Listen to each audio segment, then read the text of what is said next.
movimento pela reforma psiquiátrica brasileira teve início na década de 1970 e chega a 2023 com conquistas e desafios. Reforma psiquiátrica, luta antimanicomial e a Política Nacional de Saúde Mental. É sobre isso que converso agora com o psicólogo e professor da Universidade de Brasília, Pedro Costa. Pedro, bem-vindo ao Cidadania, obrigado pela sua presença e participação em nosso programa. Eu que agradeço pelo espaço e parabenizo pela oportunidade também de debatermos temas tão importantes para a nossa sociedade.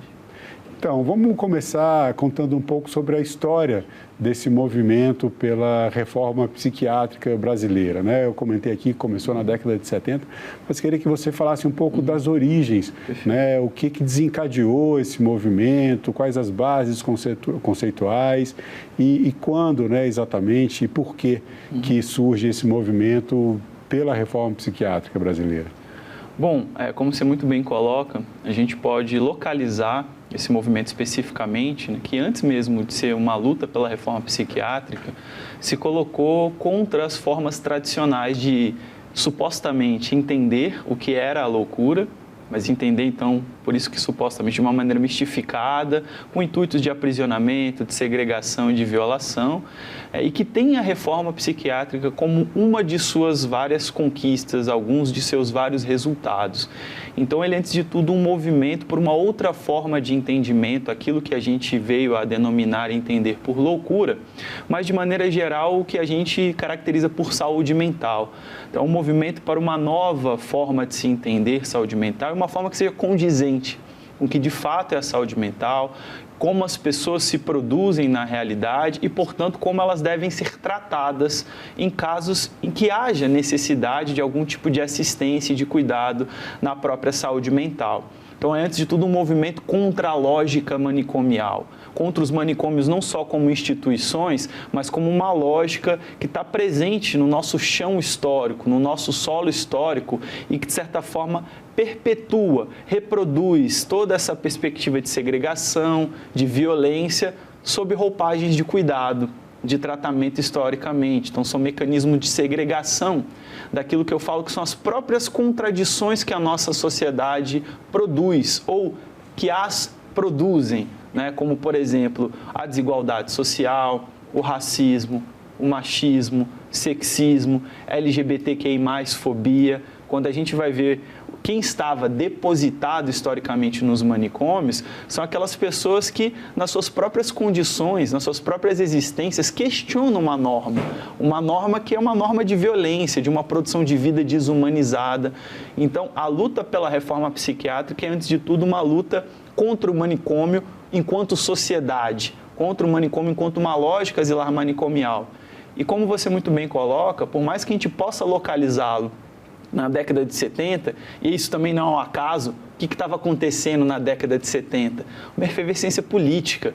A gente tinha a luta contra o regime ditatorial, pela reabertura democrática, o movimento estudantil ganhando força mais uma vez, o movimento pela anistia. A gente tem no final da década de 70, que coincide o movimento pela reforma sanitária brasileira, o movimento sanitário de modo geral, o novo sindicalismo. Então a gente tinha todo um contexto aí de ebulição e de efervescência política que se expressa também, não apenas na psiquiatria, mas no campo da saúde como um todo, sendo a luta antimanicomial, o movimento antimanicomial que, de novo, resulta na reforma psiquiátrica, mas não é apenas ela, uma de suas frações. E nesse contexto de efervescência, de ebulição política, tem uma de suas frentes na luta antimanicomial, que por sua vez resulta na reforma psiquiátrica. Só para a gente também não cair numa história de que foram pessoas que irromperam contra os manicômios na década de 70, foram também, elas são importantíssimas. Teve esse movimento, de fato, né? Na verdade, ele começa, inclusive, a partir de uma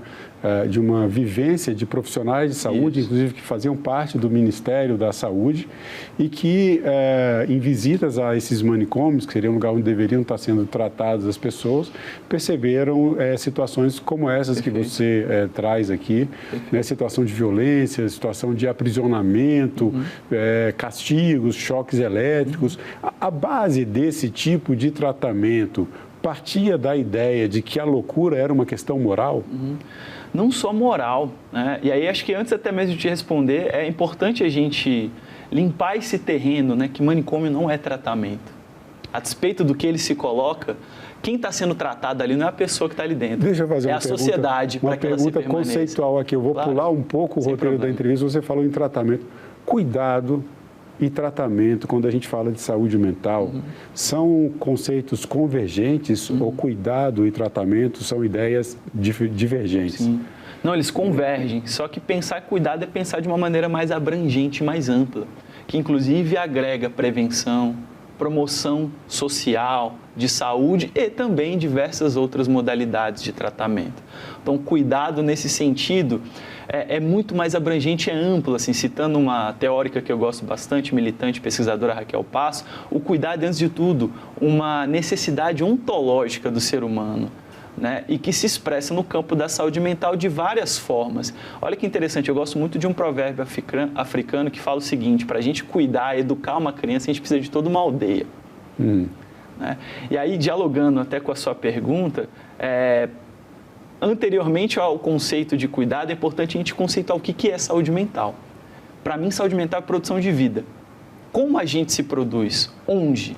De que forma?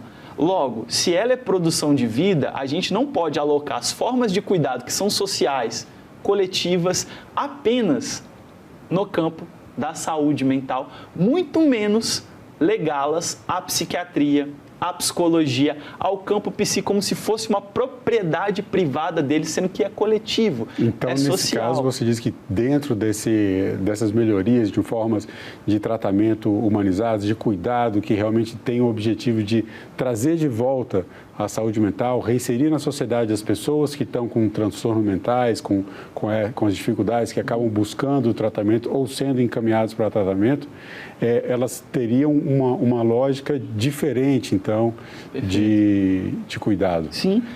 Essa mudança de uma forma de tratamento que parte de uma lógica de violência e de segregação para uma lógica de cuidado, de reinserir, de trazer, inclusive, as pessoas, dar o tratamento em liberdade como uma das bases. Quando é que isso começa e da onde vem essa influência? Você citou agora uma teórica. Isso parte também de outros profissionais que começaram com isso ali pela década de 60. Que pessoas foram essas que inspiraram esse movimento no Brasil? A gente pode até mesmo antes da década de 60, 70, entendendo esse movimento, naquilo que você aponta, dos seus precedentes, dos seus primórdios, a gente poderia elencar inúmeros indivíduos críticos, perspectivas críticas no próprio campo da psiquiatria, da psicologia, citei, que inclusive não estão neles, né? Citei aqui o exemplo de Lima Barreto, menciono para quem tiver interesse os seus livros Diário do Hospício, Cemitério dos Vivos e Diário do Hospício, na qual ele tem uma crítica ali pela via da literatura. Poderia também mencionar a Carolina de Jesus, que na sua vasta produção literária, mas sobretudo Quarto do Despejo, vai mencionar ali, né, perspectivas de cuidado, de tratamento, que, de novo, que não estão nos moldes tradicionais. Mas dentro da própria psiquiatria podemos mencionar doutora Anísio da Silveira, que tenta um movimento de fato de questionar os ditames tradicionais do manicômio, da psiquiatria. Podemos mencionar pessoas e movimentos de outras realidades, mas que influenciam na realidade brasileira. Um grande exemplo, por mais que não seja tão mencionado quanto deveria, mas que é extremamente influente, é a perspectiva da psiquiatria anticolonial de Frantz Fanon, na Argélia, em África, o movimento da psiquiatria democrática na Itália, que tem como principais nomes, né, Franco e Franca Basaglia. Também posso mencionar o movimento da antipsiquiatria, que se desenvolve, sobretudo, na Inglaterra, que tem nomes como David Cooper, dentre outros, que ganham uma atração histórica, sobretudo, já existiam nos seus primórdios, mas, sobretudo, a partir do fim da Segunda Guerra Mundial, onde se teve o clique de que, os manicômios estão muito parecidos com os campos de concentração. Acho que a gente está errando em bastante coisa aqui. E aí a liberdade emerge nesse sentido, entendendo saúde mental como produção de vida, como algo constitutivo de qualquer processo de cuidado. Existe uma relação clara aí, pela sua fala, por todo esse histórico, entre a psiquiatria, o cuidado com a saúde mental, vendo por uma perspectiva mais, inclusive, mais multiprofissional, né, mais multidisciplinar, com uma ligação política também. Sim. E, de fato, no caso brasileiro da reforma psiquiátrica, tem um viés político bem demarcado, um grupo de profissionais que começa ali na década de 70 a questionar a forma como estava sendo tratada a saúde mental brasileira. Eles acabam sendo, inclusive, demitidos do Ministério da Saúde, e daí vem com todo esse movimento. A gente vai avançar um pouco aqui no tempo até que a gente chega em 2001, quando é aprovada a Lei 10.216, considerada a Lei Antimanicomial ou a Lei da Reforma Psiquiátrica Brasileira. Que conquistas essa lei, que hoje está com mais de 20 anos, a implementação dela completando 20 anos em 2023, quais são as conquistas dessa legislação, na sua opinião? Como é que você enxerga hoje, né, passados 20 anos, a atualidade dessa lei? Olha, antes de tudo, ela é uma conquista, né? Ela já é um resultado desse percurso, dessa luta histórica de usuários da saúde mental, né, de profissionais, de familiares de usuários, dentre outros atores e sujeitos políticos, no termo mais amplo do termo, não apenas político-partidários, mas também políticos partidários, institucionais, não por acaso se vê em termos de um projeto de lei. Então, por si própria, ela já é um avanço, uma conquista frente ao que se tinha até então. E ela traz consigo inúmeras outras, né? Uma delas é justamente essa ideia fundamental para a gente da liberdade como substância, como conteúdo e como horizonte de um cuidado em liberdade e de um cuidado libertário, que se oriente, de fato, à liberdade dos indivíduos, não importe as suas condições, não importe as suas necessidades. Nesse processo, ela também, junto de outras normativas, né, a gente poderia pensar em 2003 o programa De Volta para Casa, dentre outras, a política do Ministério da Saúde e de Saúde Mental. Então, ela vai conformando toda uma rede substitutiva. O que é uma rede substitutiva? Substitutiva é um manicômio. Eu costumo falar que para produzir morte é muito simples, é muito fácil. Infelizmente, basta eu ter um manicômio, basta eu ter uma prisão. Eles são instituições de produção de morte. O difícil é produzir vida. O difícil é produzir vida naquilo que ela tem de mais substantivo. Então, se para mortificar física e subjetivamente a gente precisa do manicômio, para produzir vida em saúde mental a gente precisa de toda uma rede. Só um serviço não vai dar conta.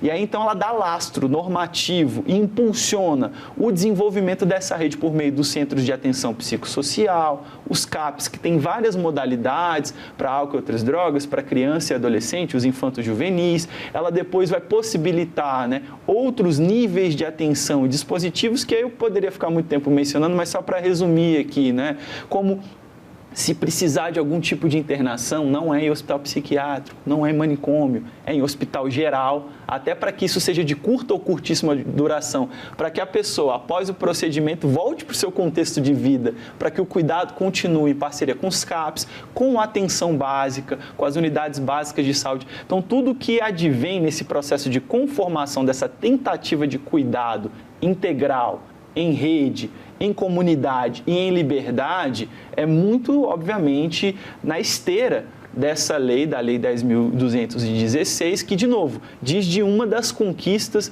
dessa luta muito ampla, que é a luta antimanicomial. E aí, por fim, só um ponto que eu queria também ressaltar, que uma grande dificuldade e desafio, já até dialogando com o que você começa falando, que a gente tem, é o cumprimento dessa lei. É que ela seja integralmente cumprida. Por exemplo, a gente tem uma resolução do Conselho Nacional de Justiça desse ano com relação ao fechamento dos ditos manicômios judiciários, chamados hospitais de custódia, que é basicamente, né, uma resolução que orienta o cumprimento da Lei 10.216. E em que ponto que está isso? Chegamos a eliminar esses manicômios judiciários? Ainda temos esse tipo de instituição dentro da nossa rede? Sim. Agora eu não vou chamar de rede de atenção psicossocial, que completa com todo esse sistema que você colocou. Esses manicômios judiciários, enfim, isso é um dos desafios que esse movimento pela reforma psiquiátrica, que é um movimento vivo ainda, né, falando em vida, é um dos desafios? Perfeito. Um dos principais, e não só os manicômios judiciários, mas qualquer forma de manicômio. Até porque, de novo, o manicômio não é só uma instituição, ele se materializa de maneira mais pronunciada, mais bem acabada nas instituições manicomiais, mas ele está presente na nossa sociedade, ele está presente não só no campo da saúde mental, ele está presente na forma como eu lido com a tal da criança problema, ele está presente como a gente lida com as contradições que nossa própria sociedade produz. Poderia mencionar uma outra nova, velha forma de manicômio, cada vez mais presente na nossa sociedade atual, que são as comunidades terapêuticas, que inclusive não estão, por mais que estejam no decreto 3.088, que é da Rede de Atenção Psicossocial de 2011, que você menciona, né? Mas, assim, formalmente elas têm ganhado dinheiro de outros âmbitos, de outros níveis, né? Estatais, dos mais variadas hierarquias, mas que não necessariamente da saúde, então poderia mencioná-las. E tem os manicômios das suas formas mais clássicas, que só serão, de fato, derrubados, né? Eliminados, sustados, que é até talvez uma limitação da Lei 10.216, porque ela não coloca de maneira taxativa. Não, temos que acabar com os manicômios, algo progressivo, gradual. E a gente sabe que, nesse sentido, né, a eliminação, superação dessas instituições, mas ainda mais dessa lógica, implica uma perspectiva de transformação radical, substancial da nossa sociedade como um todo. Quando você fala dessas instituições, me traz também uma questão que é um conceito próprio da reforma psiquiátrica, dessa luta antimanicomial, toda essa política pela saúde mental, desse movimento, né, por uma política de saúde mental realmente efetiva, que é a chamada desinstitucionalização. O que significa desinstitucionalizar no âmbito da saúde mental? Primeiro que a gente costuma brincar no campo que é um trava-língua, antes de tudo, a desinstitucionalização. É uma palavra difícil, né? Tanto que a gente costuma falar de desinste até para facilitar e não embolar a nossa fala. Mas como você muito bem coloca, dentro dessa esteira, a gente entende então que não nos serve apenas retirar as pessoas dos manicômios.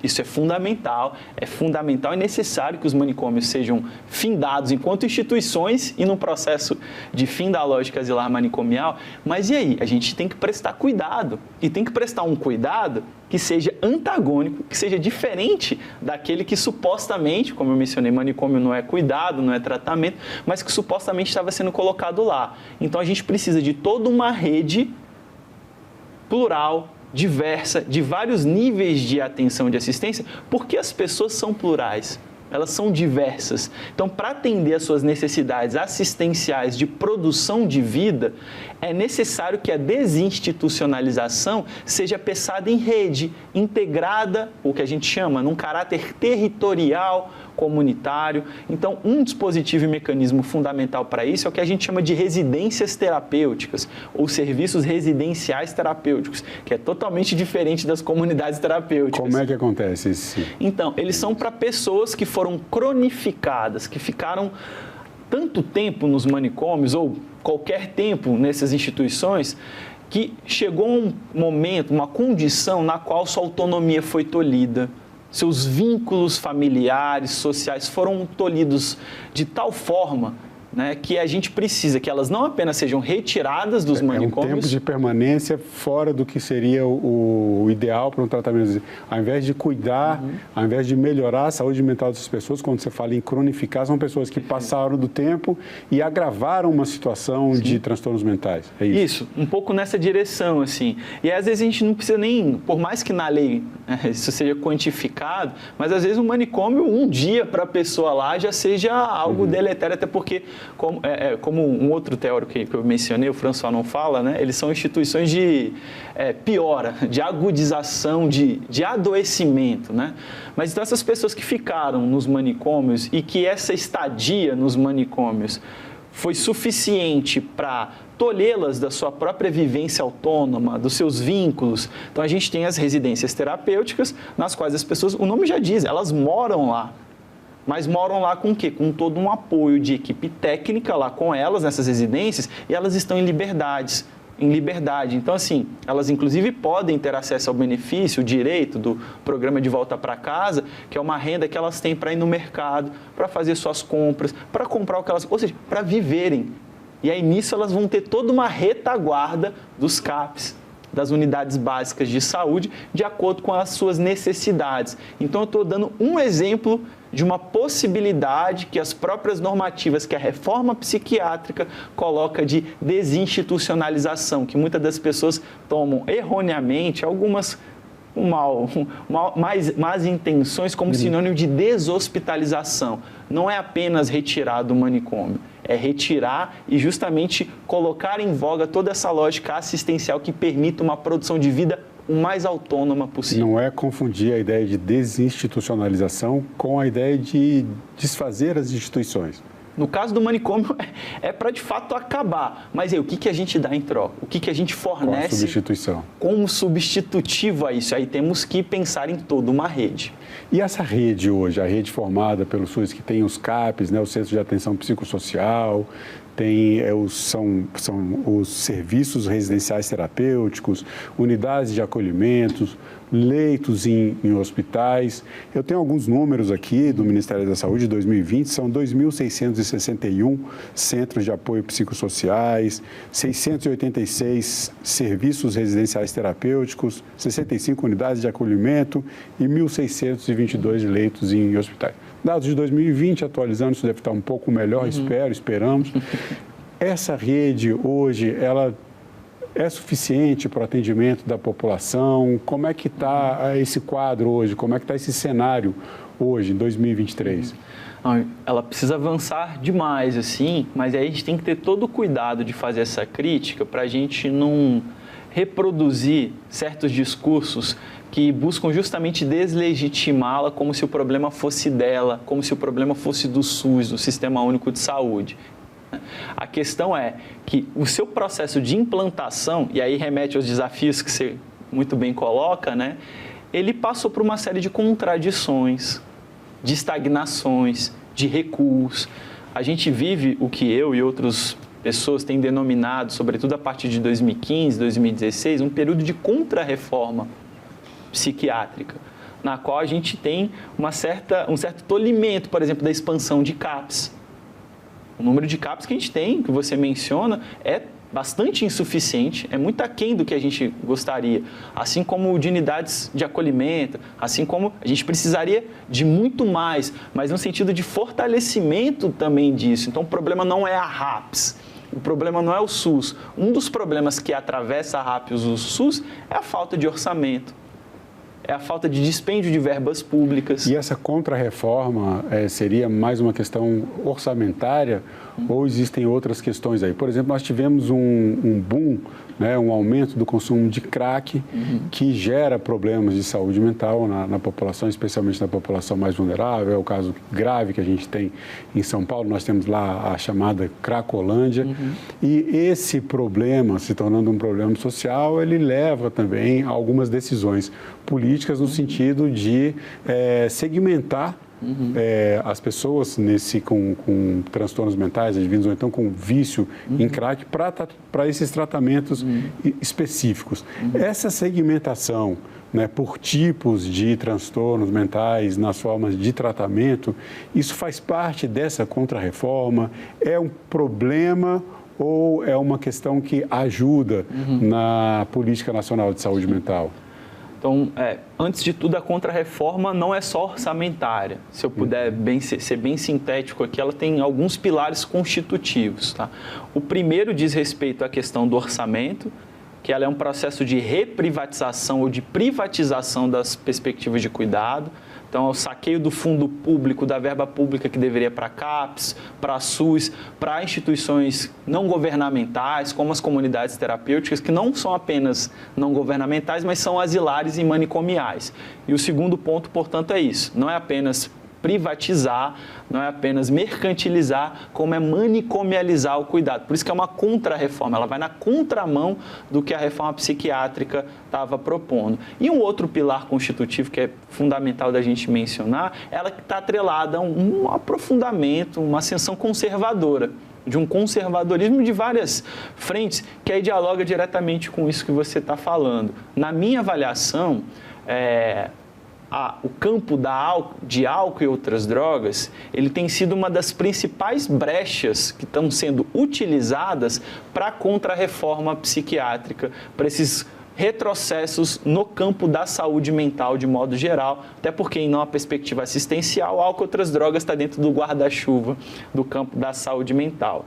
E uma delas é justamente esse pânico moral, e aí remete à sua pergunta lá do início, de como que o manicômio, essa lógica de segregação tem sim um fundo moral, é um pânico moral vinculado à suposta epidemia do crack, que não seja um problema, mas que os próprios estudos científicos, né, comprovam de maneira, sem deixar, né, nenhum tipo de dúvida, que não se tratou necessariamente de uma epidemia, de que é um problema, mas que é de tudo um problema social, de pobreza, de uma série de outras coisas, de desigualdade social, de fome, de falta de acesso às políticas. Esses fatores de desigualdade social, que são bastante graves no Brasil, eles acabam, de alguma forma, hoje ainda, promovendo os problemas de saúde mental? Sim.